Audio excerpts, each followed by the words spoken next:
Hey everybody, welcome back to Living on the Farm. Well, today's project was something that was a little different for us. I'm standing here in one of our wheat fields that we planted last fall, and it was kind of an experiment. It had been in wheat for a couple of years, which is really not the norm. Usually you don't put wheat that much in here, but we put it in wheat because we had the wheat and it was projecting wheat to get high, which it has. Wheat's sitting at $12, which is probably $7 or so more than it was last year. So we thought, well, we'll try one more time. It doesn't have to be really super good wheat in order to be okay. But as you can see, this is the wheat, and here in the same field, this is the fall germinating winter annual grass that came, and we could not stop it because there's no chemicals really that will kill a grass out of a grass, and wheat is a grass in its classification. So it absolutely just took it. I mean, there's just no hope of it making any wheat. So then we had to decide what in the world we were going to do, because we already had all of our inputs into it. We put 2 rounds of fertilizer on it. We sprayed it for broadleaves, which is why you don't see any broadleaves. We want to, if we're going to do it, we just want to do it right. So we sprayed it for that. So what we decided to do was, this is going to have to go back into soybeans. Rather than just kill this with a spray and just plant it that way, we decided to make something out of it. So we've cut it, and this is what it looks like now. That's what this is going to look like soon. They're talking rain, so we just did a percentage of it today. So we mowed it off. Our neighbor's got a disc bind and a baler with the silage attachment, and we mowed it off and we let it lay for a few hours. Then we came back and started baling on it, and we're putting up what they call wet wrap hay. So it's basically a bale of hay, but yet it hasn't been cured out. So it'll mold and rot if we don't do something different than just stack it outside. So we have to put it in a plastic sleeve, a plastic tube.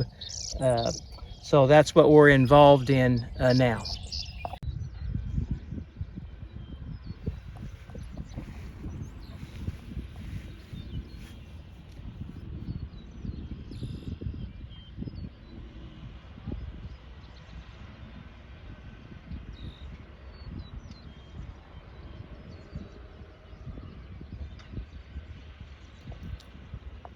So then this is the finished product.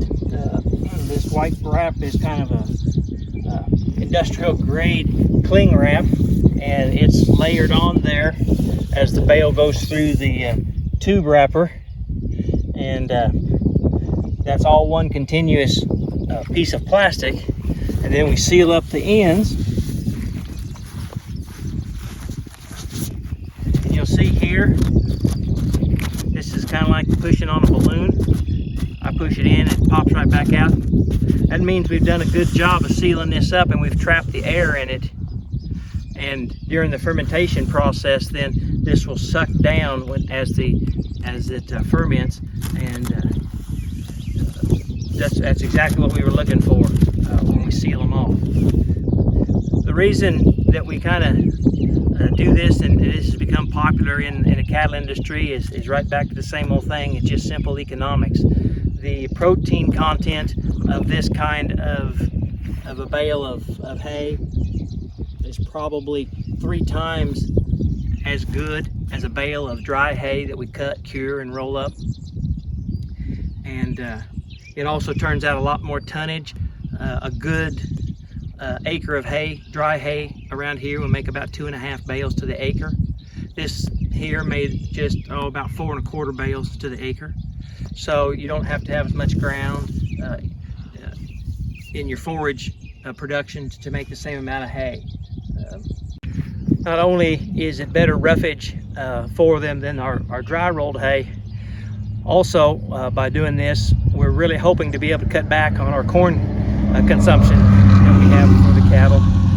With corn being $8, it gets pretty expensive every day to go out and throw that feed out, but yet we need to keep the cattle healthy and growing good to keep a good program going on them. So hopefully this is going to do kind of a 2-pronged approach.